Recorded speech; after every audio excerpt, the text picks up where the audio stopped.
If you would have told me this time 2 years ago that I would be this horny, yes, Daddy, for a vaccine, give me that Fauci ouchie, please, aka a shot, Fauci ouchie, a needle in my arm, do it, Daddy, I would not have believed you. And yet, I'm like a cat in heat. Give me that Fauci ouchie, Daddy, please, so I can leave my house.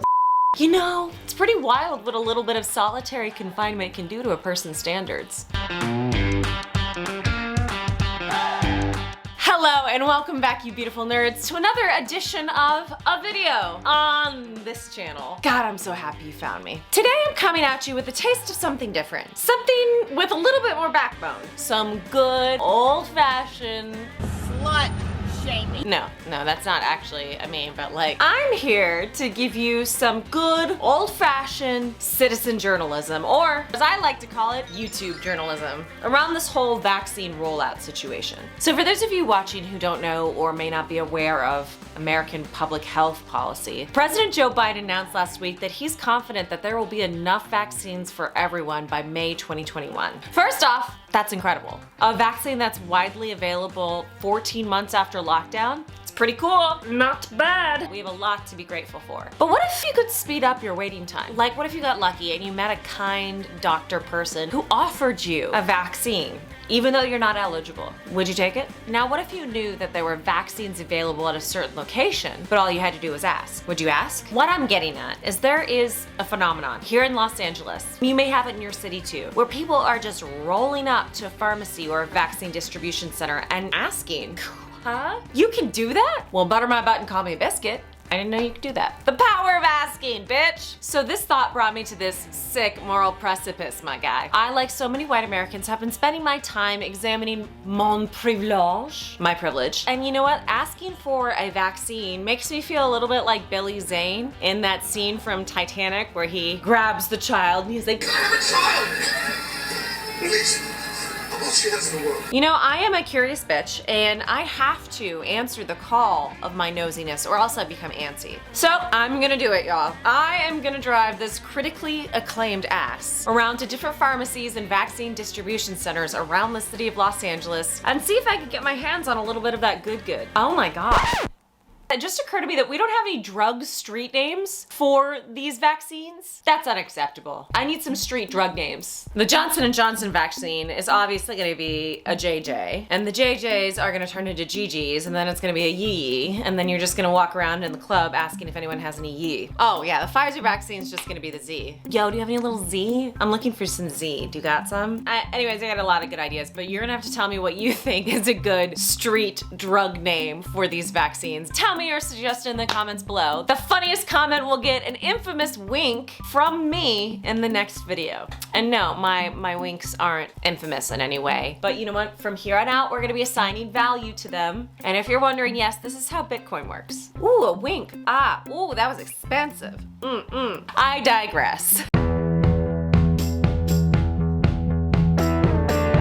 Okay, I'm here. My first stop. I had heard about this place. This is a Target in North Hollywood. One of my friends said her best friend got her vaccine at this exact Target around 3:30. The time is around 3 o'clock. I'm gonna go in and ask and see if they have any extra vaccines available. I'm gonna be doing most of my filming on my iPhone though, because I don't want to bring in this camera, clue people in on what I'm doing. It feels weird. All right, let's go see if I can do this. So no vaccines at this Target. We gotta go try the next place. First impressions. I stopped at this first Target, walked up to the pharmacy and asked, hey, do you have any extra vaccines? She said no, but she didn't seem surprised at all that I had gone up to her and just randomly asked for freebies, which is what it kind of feels like when you go up and say, hey, can I have free and extra? That was the first place I'm gonna go to. There's a CVS right across the street that apparently also gives out vaccines, and I'm gonna try that next. Here I am at the CVS, let's see.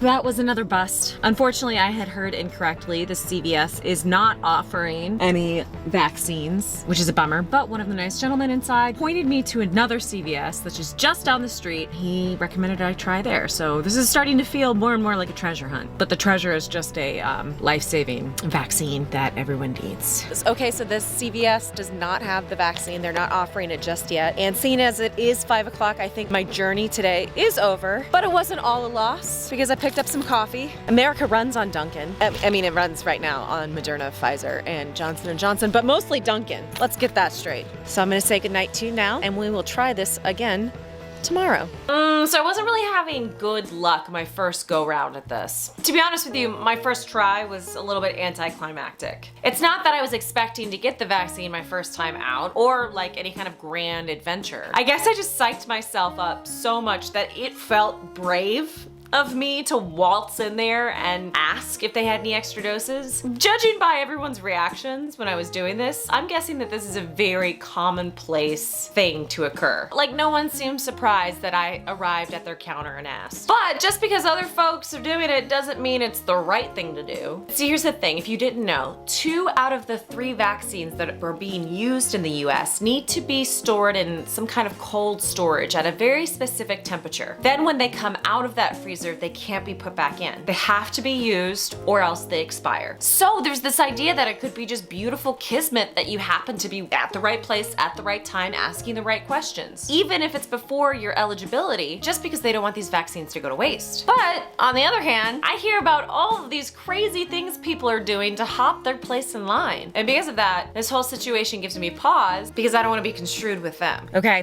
I'm back at this Target, so I'm gonna keep this quick. I was thinking on my drive over here about this guilt that I'm carrying. I think a part of it is because I'm brushing up with something that I don't really have a clear answer if there's a right or wrong. I just realized that we as humans of this earth have been in this situation a lot this year as we try to figure out our boundaries and conversations around consent. I mean, how many times have you been faced with the opportunity to see a friend and you have to like go through your mind, is it outside? Or am I gonna be wearing a mask? Are they gonna be wearing a mask? Can I hug them? While I do feel strangely guilty and curious about this whole phenomenon, it's not a new feeling. I definitely believe that I've been here before a lot this year. Okay, I'm gonna go in.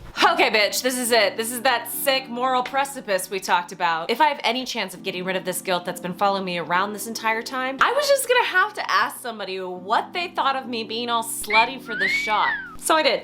Okay, I just had one of the most illuminating conversations with our pharmacist here. First off, I walked up, all friendly and southern, and was like, do you have any extra vaccines? And he said, not today. And I asked him, like, is there a protocol in place for when you do have extra vaccine? He described that in a vial, he has 5 doses, and those 5 doses are good for 5 hours. Now, they have appointments, but if someone doesn't show up, then they have backup lists. And that backup list is separated into 2 sections, ineligible and eligible. So they'll contact the people on that backup list, the eligible people first, and then the ineligible people. But sometimes those people have already gotten vaccinated, so they don't show up or what have you. And then that is the opportunity for someone like me to wander up and ask. I asked him if he had any qualms about someone like me asking, and he said no. Fact of the matter is, he's not about to let any dosage go to waste. He was talking to me a little bit as well about the people he's had to turn away. So for an example, in California, if you work with children, like a teacher or daycare worker, you can get vaccinated. Nannies, however, are not on that list. So a nanny came in, tried to get vaccinated, thinking that she was eligible, but she wasn't. So just really interesting. You thought I was gonna be satisfied with that answer. Well, I was. But then I wasn't. I'm still guilty and nosy and guilty. Still nosy and guilty. I'm still nosy and guilty. I mean, okay, I got a basic outline on how pharmacies like CVS handle their rollout. I assumed that every shot was just like in its own pre-packaged needle, and you just pop it out of the freezer when you're ready, and you know, stick it in the person, right? That's what I thought. But no, of course, Devin, no. A vaccine comes in vials, and you do that,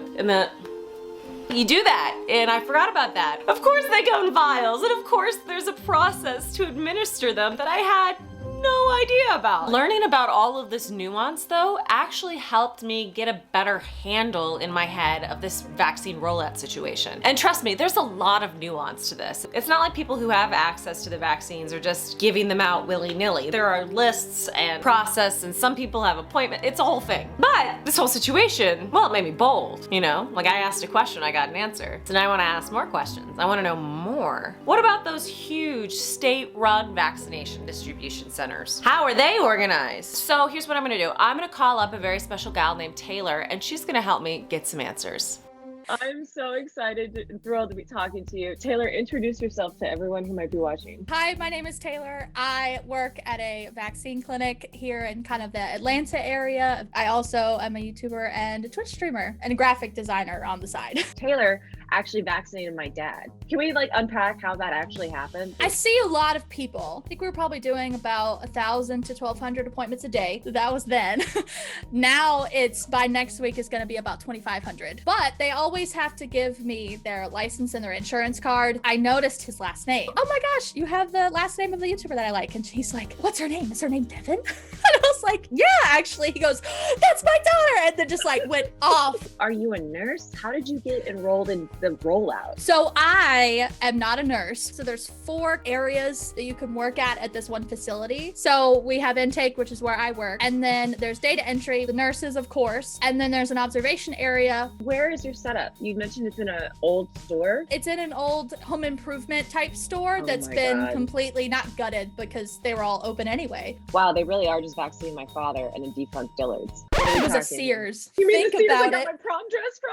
Oh, okay. So did you get your vaccine back in January so you could be a part of the rollout? So I don't have my vaccine yet because I don't fit into the same categories that people are getting vaccinated for. We don't get special treatment because I'm not, over the age of 65. I'm not a teacher. I'm not a first responder. Like people have been getting the extras at the end of the day, they go to our employees. What do you make of this phenomenon of people randomly getting vaccinated by just asking? I don't know that you should feel bad about asking because A, those vaccines are going to go to waste if somebody didn't show. B, you're saying, do you by chance have any extra? You're not saying, oh yeah, screw Susie Q over here who has an appointment. I'm going now. You're not taking anything away from anyone. You're just asking if there's extras. Just be patient, don't lose hope because your turn will come even if it's not right now.